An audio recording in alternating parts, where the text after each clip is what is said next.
इब्तिदा है रब्बे जलील के बाबरकत नाम से, जो दिलों के भेद खूब जानता है। देखती आंखों और सुनते कानों, आप सबको हमारी तरफ से अस्सलामु अलैकुम। दोस्तों, WWE के रेसलिंग स्टार अंडरटेकर का रिंग में वापस ना आने के फैसले ने लाखों दिलों को रुला डाला। कहा जा रहा है कि अंडरटेकर रेसलिंग से रिटायरमेंट लेने वाले हैं। 32 साल के रेसलर अंडरटेकर, जिनका असल नाम मार्क कैलवे है, इन्होंने एक हालिया दस्तावेजी फिल्म में कहा कि इनके लिए अब कुछ जीतने के लिए नहीं बचा। इनके इस बयान से ऐसा लग रहा है कि रेसलिंग में 30 वर्ष गुजारने के बाद अब वो रिटायर होने जा रहे हैं। लेकिन अभी तक अंडरटेकर और WWE ने इस बात का बाज़ाब्ता तौर पर ऐलान नहीं किया। डेड मैन पुकारे जाने वाले कैलवे ने अपनी वीडियो सवानह हयात में बहुत सी बातें की हैं। इन्होंने एजे स्टाइल्स के साथ अपने हालिया मैच की बात भी की।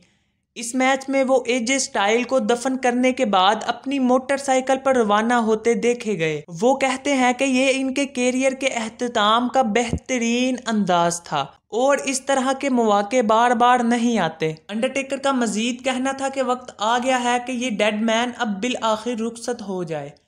मैं रिंग के बाहर रहकर वो कुछ कर सकता हूँ जो मैं रिंग में नहीं कर सकता, और मैं इस मुकाम पर पहुंच गया हूं जहां मुझे ये बात समझ आ गई है। इन्होंने कहा कि वो एक आखिरी मैच के लिए वापस आने के लिए सोचेंगे, लेकिन इसका हतमी फैसला वक्त ही करेगा। अंडरटेकर मुतादिद बार वर्ल्ड हैवी वेट चैंपियन बन चुके हैं। इसके अलावा वो रॉयल रंबल और 4 लोगों के मुकाबले टैग टीम के भी 6 बार फातिहा करार दिए जा चुके हैं। इनके कैरियर का आगाज वर्ल्ड क्लास चैंपियनशिप नामी रेसलिंग कंपनी से 1984 में हुआ था।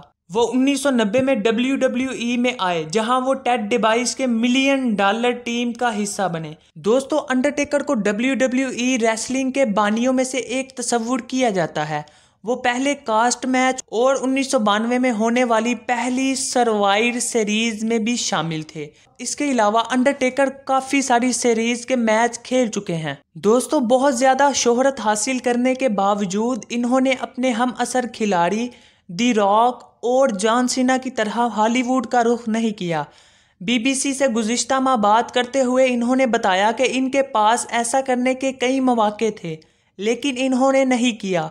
वो कहते हैं कि ये इनके लिए नहीं, रेसलिंग मेरा जुनून है। ये वो जगह है जहां मैं अपने दिलो दिमाग के साथ पूरी मेहनत से काम करता हूं। इतवार को एक ट्वीट में इन्होंने अपनी डॉक्यूमेंट्री का लिंक शेयर करते हुए लिखा कि आप तब तक उस रास्ते की कदर नहीं करते जब तक आप उसके अख्ताम को नहीं पहुंचते।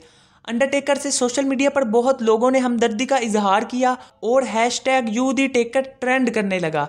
रेसलर एजे स्टाइल ने कहा कि ये इनके लिए फख्र की बात है कि अंडरटेकर का आखिरी मैच इनके साथ था। रिंग में खिलाड़ियों की आमद का ऐलान करने वाले अनाउंसर माइक रूम ने इनका शुक्रिया अदा करते हुए कहा कि इनका बचपन इतना खुशगवार बनाने के लिए वो इनके शुक्रगुजार हैं। अंडरटेकर की रिटायरमेंट के हवाले से बहुत सी खबरें गर्दिश कर रही थी। 2017 में रोमन रेंज से एक मैच हारने के बाद वो अपने मशहूर दस्ताने, टोपी और ट्रेंच कोट रिंग के बीच में छोड़कर बैक स्टेज चले गए थे। अंडरटेकर ने खूब शोहरत हासिल की और इंडस्ट्री में अपना खौफ भी पैदा किया। अंडरटेकर डेड मैन के लिहाज से भी जाने जाते हैं। अंडरटेकर का एंट्री का स्टाइल बहुत ज़्यादा मशहूर है। दोस्तों, अगर आप भी अंडरटेकर के फैन हैं तो इस वीडियो को लाइक और शेयर लाजमी से कीजिएगा, और हमारी न्यू अपडेट के लिए हमारे चैनल को सब्सक्राइब करना मत भूलिएगा। आज के लिए इतना ही, मिलते हैं नेक्स्ट वीडियो में। सब्सक्राइब करें शहरी टीवी को और प्रेस करें बेल आइकन के बटन को, ताकि हमारी हर लेटेस्ट अपडेट आप सब तक पहुंचती रहे।